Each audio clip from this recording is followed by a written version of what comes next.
Hi friends, ನಮಸ್ಕಾರ. SSEM .377ಗೆ ತಮಗೆಲ್ಲ ಸ್ವಾಗತ.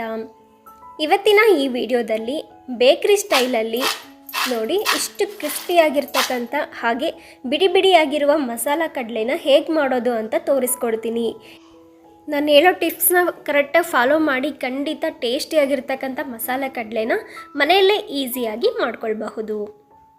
ಮೊದಲಿಗೆ ನಾನಿಲ್ಲಿ ಒಂದು ಬೌಲಿಗೆ ನೋಡಿ ಒಂದು ಜಾಮೂನ್ ಬೌಲು ಇಷ್ಟು ಶೇಂಗಾನ, ಹಸಿ ಶೇಂಗಾನೇ ತೊಗೊಂಡಿದ್ದೀನಿ. ಒಂದು ಬೌಲು ಅಥವಾ ಒಂದು ಕಪ್ಪು ಯಾವುದಾದ್ರೂ ಅಳತೆ. 1/4 ಸ್ಪೂನಷ್ಟು ಜೀರಿಗೆ, 1/4 ಸ್ಪೂನು ಅಜ್ವಾನ್ ಕಾಳು,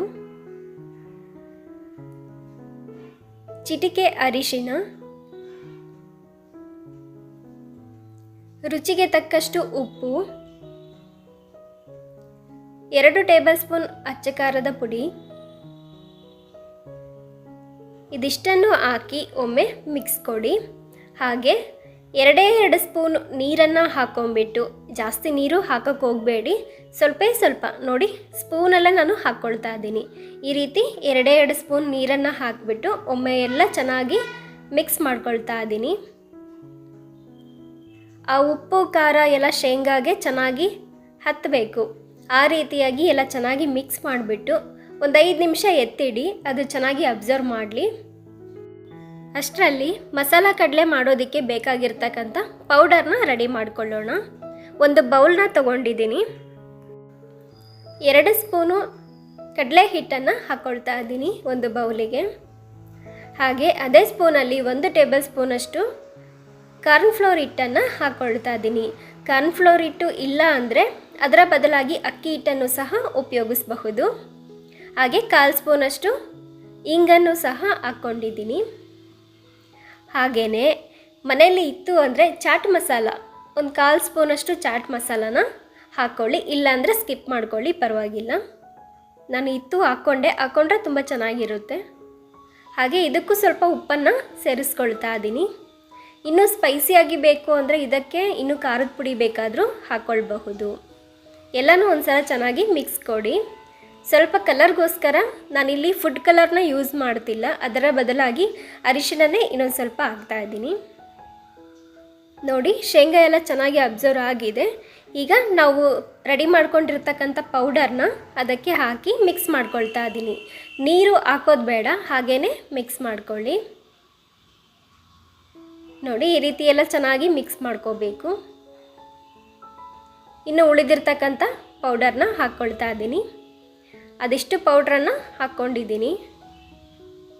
ಹಾಕ್ಕೊಂಡು ಮತ್ತೆ ಎಲ್ಲ ನೀಟಾಗಿ ಮಿಕ್ಸ್ ಮಾಡಿಕೊಂಡು ಮತ್ತೆ 1-2 ಸ್ಪೂನಷ್ಟು ನೀರನ್ನು ಮಾತ್ರ ಹಾಕ್ಕೊಳ್ತಾ ಇದ್ದೀನಿ. ನೋಡ್ಕೊಂಡು ಹಾಕ್ಕೊಳ್ಳಿ. ನೀರು ಜಾಸ್ತಿ ಆಗಿಬಿಟ್ರೆ ಅಂಟಂಟಾಗುತ್ತೆ, ಒಂದಕ್ಕೊಂದು ಶೇಂಗಾ ಅಂಟ್ಕೊಳ್ಳುತ್ತೆ. ಅದಕ್ಕೋಸ್ಕರ ನೀರನ್ನು ಜಾಸ್ತಿ ಉಪಯೋಗಿಸ್ತಾ ಇಲ್ಲ. ಹಾಗಾಗಿ ಸ್ವಲ್ಪನೇ ನೀರನ್ನು ಹಾಕ್ಕೊಂಬಿಟ್ಟು ಈ ರೀತಿ ಶೇಂಗಾ ಬೀಜ ಎಲ್ಲ ಬಿಡಿ ಬಿಡಿಯಾಗಿ ಇರಬೇಕು. ಆ ರೀತಿಯೇ ನಾವು ರೆಡಿ ಮಾಡ್ಕೋಬೇಕು. ನೋಡಿ ಚೆನ್ನಾಗಿ ಹಿಟ್ಟು, ಆ ಪೌಡ್ರು ಎಲ್ಲ ಮಸಾಲೆ ಎಲ್ಲ ಚೆನ್ನಾಗಿ ಹತ್ತಿದೆ ಶೇಂಗಾ ಬೀಜಕ್ಕೆ. ಈ ರೀತಿಯಾಗಿ ನಾವು ರೆಡಿ ಮಾಡ್ಕೋಬೇಕು. ನೋಡ್ತಾ ಇರ್ಬೋದು ಎಷ್ಟು ಬಿಡಿ ಬಿಡಿಯಾಗಿ ಬಂದಿದೆ. ಈ ಕಡೆ ಎಣ್ಣೆ ಕೂಡ ಚೆನ್ನಾಗಿ ಕಾದಿದೆ. ನಾನಿಲ್ಲಿ ಈ ರೀತಿ ಜಾಲ್ರ ಸೌಟಲ್ಲಿ ಹಾಕ್ಕೊಂಡು ಈ ರೀತಿಯಾಗಿ ಬಿಡಿ ಬಿಡಿಯಾಗಿ ಹಾಕ್ಕೊಳ್ತಾ ಇದ್ದೀನಿ. ಕೈಯಿಂದ ಹಾಕಕ್ಕೆ ಹೋದರೆ ಎಣ್ಣೆ ಸಿಡಿಯುತ್ತೆ ಅನ್ನೋ ಕಾರಣಕ್ಕೆ ನಾನು ಈ ರೀತಿ ಸೌಟಿಂದನೇ ಹಾಕ್ಕೊಂಡೆ. ಮೀಡಿಯಮ್ ಫ್ಲೇಮಲ್ಲೇ ಎಲ್ಲ ಶೇಂಗಾ ಬೀಜನ ಚೆನ್ನಾಗಿ ಫ್ರೈ ಮಾಡ್ಕೋಬೇಕು. ಹಸಿ ಶೇಂಗಾ ತೊಗೊಂಡಿರೋ ಕಾರಣ ಐ ಫ್ಲೇಮ್ ಇಟ್ಕೊಂಡು ಫ್ರೈ ಮಾಡಿದರೆ ಬೇಗನೆ ಕಪ್ಪಾಗುತ್ತೆ, ಅಲ್ಲದೆ ಶೇಂಗಾ ಹಸಿಯಾಗಿ ಉಳಿದ್ಬಿಡುತ್ತೆ ಒಳಗಡೆ. ಅದಕ್ಕೋಸ್ಕರ ನಮಗೆ ರೋಸ್ಟ್ ಆಗಿರ್ತಕ್ಕಂಥ ಕಡಲೆ ಬೇಕಾಗಿರೋ ಕಾರಣ ಮೀಡಿಯಮ್ ಫ್ಲೇಮಲ್ಲೇ ಇಟ್ಕೊಂಡು ನಿಧಾನಕ್ಕೆ ಚೆನ್ನಾಗಿ 2 ಸೈಡನ್ನು ಕ್ರಿಸ್ಪಾಗಿ ಆಗೋವರೆಗೂ ಫ್ರೈ ಮಾಡ್ಕೋಬೇಕು. ನೋಡಿ 2 ಸೈಡು ಚೆನ್ನಾಗಿ ಫ್ರೈ ಆದ ನಂತರ ನಾನು ಬೇರೆ ಒಂದು ಪ್ಲೇಟಿಗೆ ತೆಕ್ಕೊಳ್ತಾ ಇದ್ದೀನಿ.